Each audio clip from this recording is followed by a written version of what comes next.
Apôtre Yoshua Massassou, bonjour. Bonjour. Une fois de plus, bienvenue à Brazzaville et à Impact Centre Chrétien. Merci. Et merci de nous honorer de votre présence sur nos plateaux. Un plaisir, vraiment. Vous êtes l'orateur principal de ce séminaire qui a pour thème la gloire de Dieu dans son temple.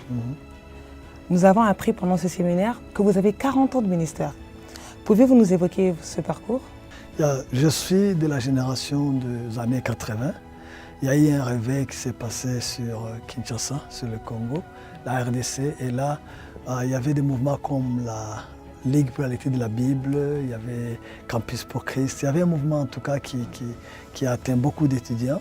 Et j'étais en train de finir mon ingénierat à l'époque. Et c'est là que j'ai rencontré le Seigneur. Et depuis là, dès que je l'ai rencontré, j'ai commencé directement comme ça. Je n'ai pas eu la grâce d'être d'abord formé pour servir. Je me suis retrouvé dirigeant la jeunesse, dirigeant à l'époque, la vie chrétienne était faite de groupes de prière charismatiques. Comme ça, je me suis retrouvé évangéliste, gagneur d'âme, formateur, voilà quoi. Et depuis, vers les années 90, j'avais commencé un ministère parallèle. Et Dieu m'a dit, tu sais, tu n'es pas que Paul, tu es aussi Pierre, dans le sens d'avoir un fardeau pour les siens. À l'époque, les Rwandais qui étaient à Kinshasa, c'était juste des soulards, des boires et beaucoup de catholiques romains religieux comme ça. Alors Dieu m'a fait dire, va commencer un ministère qu'on appelle Jérusalem Ministry, c'est-à-dire tu vas être témoin aussi parmi les siens. Et alors, j'étais pasteur, je tournais, j'enseignais, mais aussi en parallèle, je faisais ce ministère-là. C'est-à-dire que quand il y avait deuil chez les Rwandais, tout ça, on m'appelait. J'allais, parce que pour la plupart, ils n'allaient pas à l'église, ils n'étaient pas sauvés. Et ils avaient des moyens arrogants et tout le reste. Mais Dieu m'a aidé à être un témoin de l'évangile parmi les miens. Je ne savais pas que cela préparait qu'un jour je me retrouvais au Rwanda, parce que je ne voulais pas qu'on dise que je suis Rwandais. Et je ne voulais pas de non-Rwandais. Tu sais, quand tu es réfugié, tu t'es réuni. Tu ne veux pas. Quoi. Et donc, avec mon lingala fort, donc personne ne savait que j'étais Rwandais en fait. Et ça faisait honte à l'époque. Je pourrais bien aimer qu'on dise je suis de l'Est, donc au Bukavu, tout ça, mais pas Rwandais. Parce que les Rwandais aussi, en tant que réfugié, je ne pouvais pas y aller. Mais j'ai continué à faire un travail comme ça. Et puis finalement, les années 94, après le génocide qui est arrivé au Rwanda, Dieu m'a forcé à y aller. Et depuis 25 ans, alors je suis là. Donc 15 au moins sur la RDC et 25 sur le Rwanda. Voilà. Ok. En 2015, vous avez reçu du Seigneur l'instruction de prier pour le Congo. Et vous avez obéi à cela en venant même à Brazzaville. Pouvez-vous raconter cette expérience? J'aurais aimé donner, comme on dit en anglais, background, un passé pour cela. Depuis les années 99, Dieu m'oblige à prendre 40 jours de prière et de jeûne pendant lesquels je m'enferme. Donc c'est comme une dîme de l'année, je ferme et je prends que de l'eau ou du thé le soir et certains soirs je saute. Et il m'envoie à des villes spécifiques pour un besoin spécifique. Mais dans l'ensemble, c'est un réveil sur l'Afrique et quelque chose. Alors, quand une fois, après avoir commencé beaucoup d'années, j'ai été dans beaucoup de villes, voilà comment Dieu m'a dit. Le dernier, il m'a dit, si Frantz Fanon a dit que l'Afrique a la marque d'un revolver, ressemble à un revolver, il a dit que les canons se trouvent en Afrique du Sud, à Cape Town. C'est là la sortie. Quand tu prends l'Afrique comme ça devient comme un revolver. Il dit, la gâchette, il a dit que la gâchette, c'est le Congo, la RDC, comme ça. Et pourtant, la position de Kinshasa est une position intermédiaire. Il y a Luanda, Kinshasa et Brazzaville. Et quand tu sais prendre le revolver, tu vois que la gâchette, pour tirer, il faut ramener la gâchette par l'arrière. Et cette dernière position, c'est Brazzaville. Oui. La position pose, c'est Kinshasa. Et la position de nos tirs, c'est Luanda. J'ai fait les trois villes. J'ai fait 40 jours de jeûne et prière à Luanda. J'ai fait 40 jours à Kinshasa. Il m'a dit, l'Afrique ne pourra pas réaliser son explosion ou son appel prophétique que si tu vas faire ça à Brazzaville. C'est alors que je suis venu en 2015, après avoir fait Cape Town pour libérer les canaux. Après avoir fait Luanda, après avoir fait Kinshasa, je suis venu à Brazzaville. Je n'avais jamais été à Brazzaville. Pourtant, grandi en face sur Kinshasa, parce que je n'avais ni laissé passer, ni passeport. Vivre réfugié, c'est pas beau. Alors, je suis venu à Brazzaville, mais Par la grâce de Dieu, je connaissais Marie-Paul et Lilan que j'avais connu à Montréal en 2003-2004. Et ils ont trouvé un appartement, on a payé pour 45 jours, donc 2-3 avant et les jours suivants. Et c'est comme ça que je suis venu. Je me suis enfermé. C'était un quartier pas loin de l'hôpital, je me souviens comme ça. Et pendant qu'on était à 3, j'étais moi, mon grand frère et mon neveu qui sont pasteurs, et l'un est évêque de l'Ouest et l'autre mon pasteur d'une de mes églises locales à Kintambo, donc à Kinshasa. On était pratiquement à 4. Et pendant 40 jours, j'ai porté cette ville et cette nation parce qu'elle va jouer un rôle capital. Au fait, c'est ça la base de l'Afrique de l'Ouest. C'est comme une casserole, c'est ça la base, quoi. Si tu atteins Brazzaville, tu es sûr que tu peux prendre Libreville, tu peux continuer là-bas. Et le dernier jour, j'ai alors fait le tour de la ville, priant pour tous les hôtels, les remplaçant par l'hôtel de Dieu, of course. On a au moins prié, les reste des détails, je vous en ai parlé. Mais on a fait ce travail-là, ce travail spirituel pour, j'allais dire, purifier ou prier pour la ville et prier pour les pays, le Congo. Et à l'époque, je crois que le président devrait se représenter ou pas se représenter. Il y avait beaucoup de rumeurs. En tout cas, l'avenir ne se présentait pas en rose. C'était beaucoup de choses. Mais ce jour-là, on a dit, Seigneur, nous voulons la paix dans ce pays. Et nous pensons que ce pays a un rôle capital à jouer comme un battement de cœur pour cette Afrique de l'Ouest de manière générale et l'Afrique de manière générale. Et alors c'est comme ça que Dieu nous a dit, quand on a fait ce travail, on le fait. Et quand on finit, le lendemain, quelques heures après, on est dans l'avion. Parce que c'est comme, vous venez, vous faites un travail, vous disparaissez, vous ne prêchez pas, vous ne faites pas. Et voilà, alors à cette époque-là, Dieu me dit, je te ramènerai maintenant dans une autre situation. Alors c'est la première fois que je viens. Pas pour gêner, cette fois-ci je mangeais. Et tout de suite, une question qui nous vient à l'esprit. Comment s'est faite la rencontre avec ICC?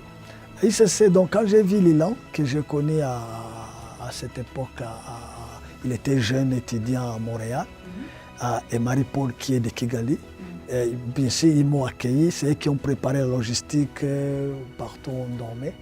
Et puis Lilan, il le réflexe en disant, mais tiens, avant que tu ne commences ta prière, tu ne peux pas voir mon pasteur pour dire, toi tu as été un leader pour moi, est-ce que tu ne peux pas rencontrer mon pasteur?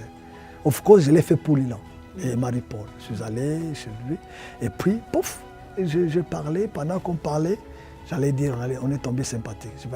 On a communiqué, on a connecté et finalement, il m'a même accompagné, il a vu où c'est.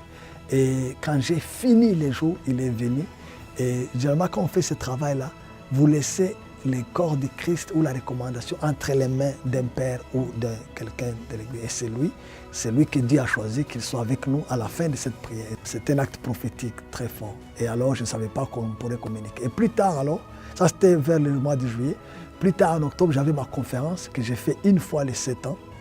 Et il était invité.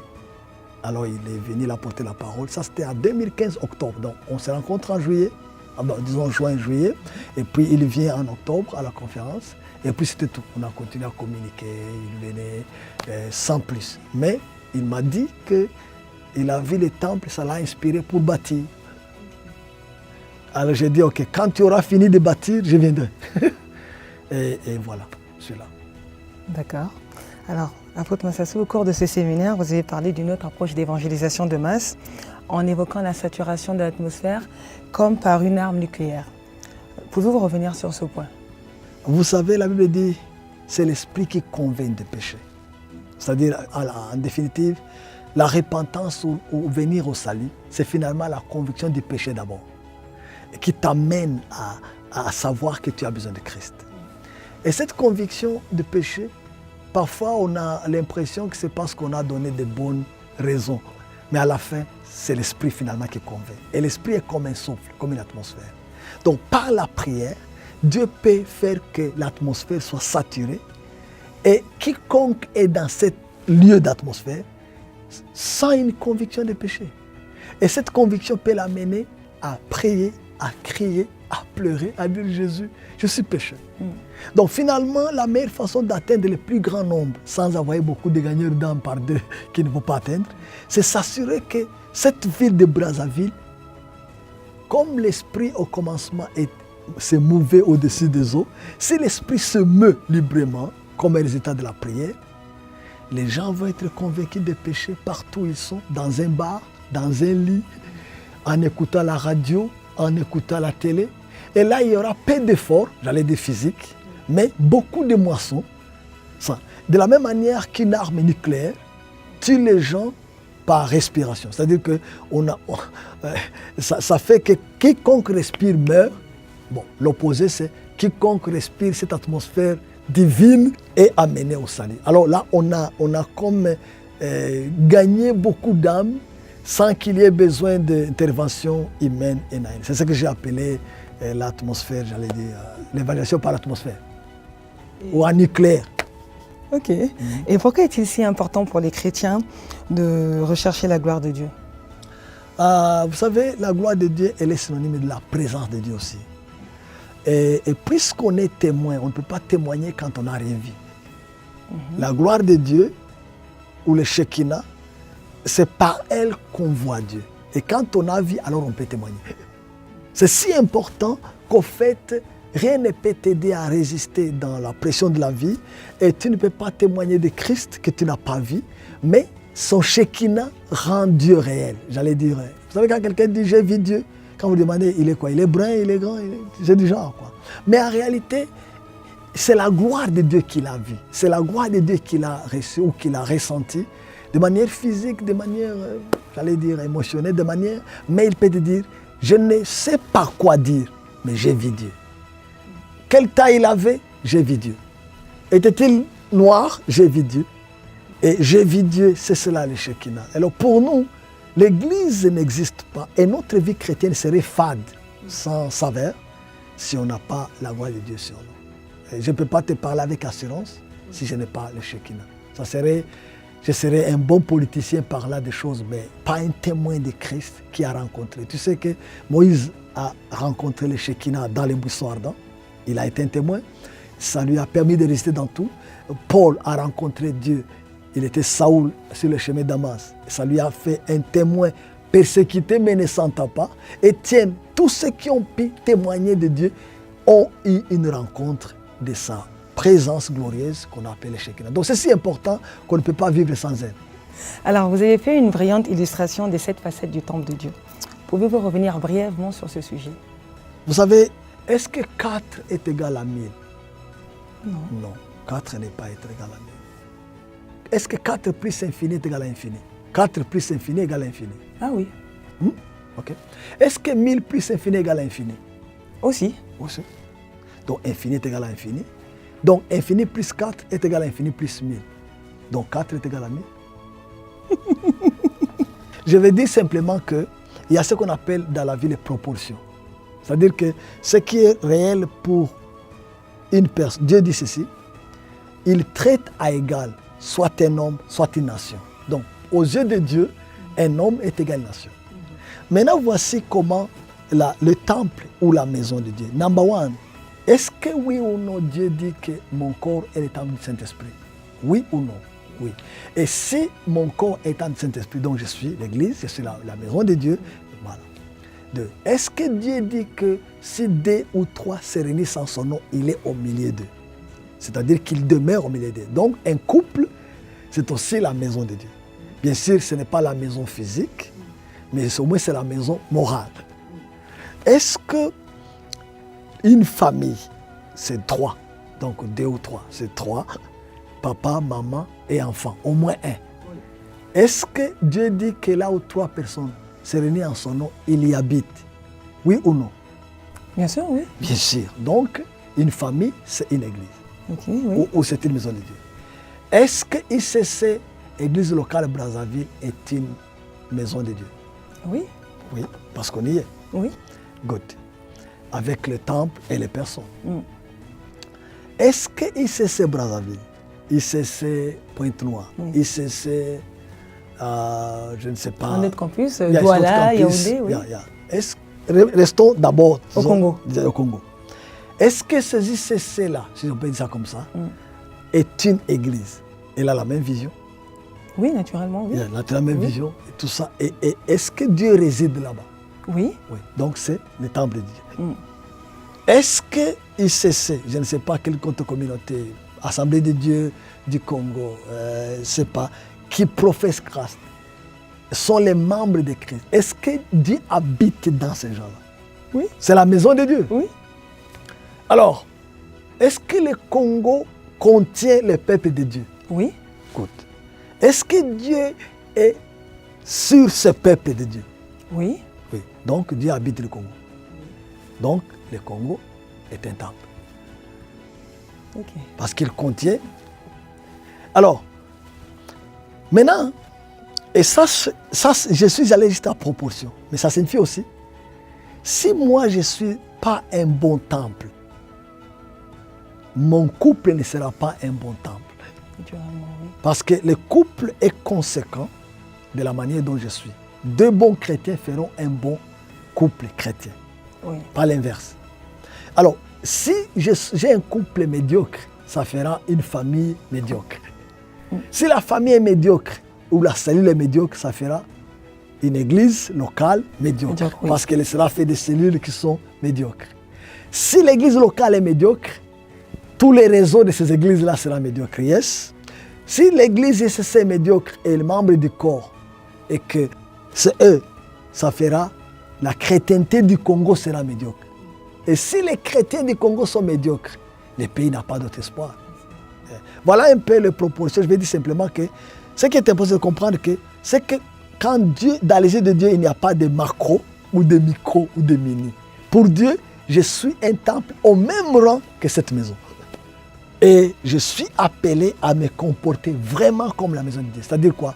Si quelqu'un ne peut pas boire dans les temples bâtis, il ne devrait pas boire dans la bouche et dans son corps, parce que c'est aussi un temple.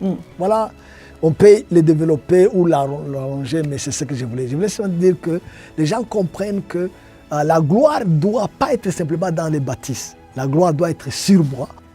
La gloire doit être dans mon couple, dans ma famille, et bien sûr dans ma communauté, ainsi de suite.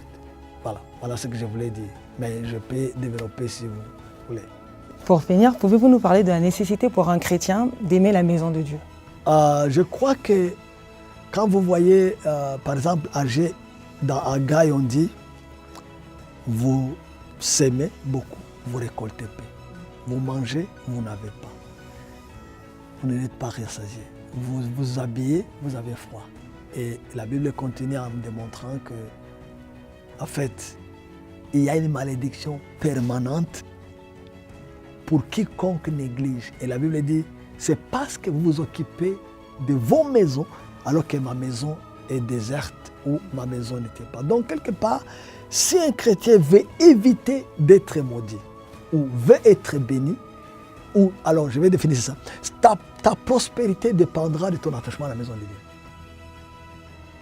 Si tu as à cœur la maison du Seigneur, tu vas être prospère. Si tu méprises la maison de Dieu, tu seras misérable. C'est ce que la Bible démontre. Et même, je peux aller plus loin. Je parlais du centenier qui voulait que Jésus aille guérir son serviteur qu'il aimait, qui était malade. Et les gens qu'il a envoyés dire à Jésus, ils ont dit, c'est ton mérite. Il a droit que tu le fasses ça, pour deux raisons. Number one, il aime notre peuple. Et number two, il a bâti la maison où nous nous réunissons. Parce qu'il a bâti la maison et qu'il aime le peuple qui se réunit, ces éléments donnent droit à ce que tu lui fasses cette faveur. Donc je crois qu'un chrétien qui méprise la maison de Dieu, qui ne bâtit pas la maison de Dieu, qui néglige la maison de Dieu, au fait il néglige Dieu. C'est tout ce que je peux dire. Et les conséquences sont telles que il ne peut pas avancer, il ne peut pas prospérer, il ne peut pas vivre longtemps. Tu vois, Phinéas et Ophni, qui se mécomportaient à la porte de la tente du Seigneur, ils sont morts le même jour. Ils ont fait prendre l'arche de l'Éternel et ils n'ont pas vécu longtemps. Je suis convaincu que ceux qui s'attachent à la maison de Dieu, qui sont amoureux de la maison de Dieu, vivront longtemps et bien. Et ils seront un signe de la gloire du Seigneur dans ce monde. Et j'en suis un modèle. J'ai refusé de bâtir ma maison, ma propre maison, avant que les temples que je bâtissais ne finissent. Ça sonnait faux. C'est comme pour dire tu es irresponsable. J'avais 45 ans à l'époque. 100 maisons, 5 enfants. Et les gens me disaient, mais tu es rêveur. Mais le jour où la maison de Dieu a fini, croyez-moi, j'ai vu les grâces. J'ai vu Dieu envoyer des moyens. Parce que quand il honore, il t'honore. Et s'occuper de la maison de Dieu, c'est honorer Dieu. Et quiconque honore Dieu reçoit en retour l'honneur. La Bible dit que ceux qui me servent soient là où je suis.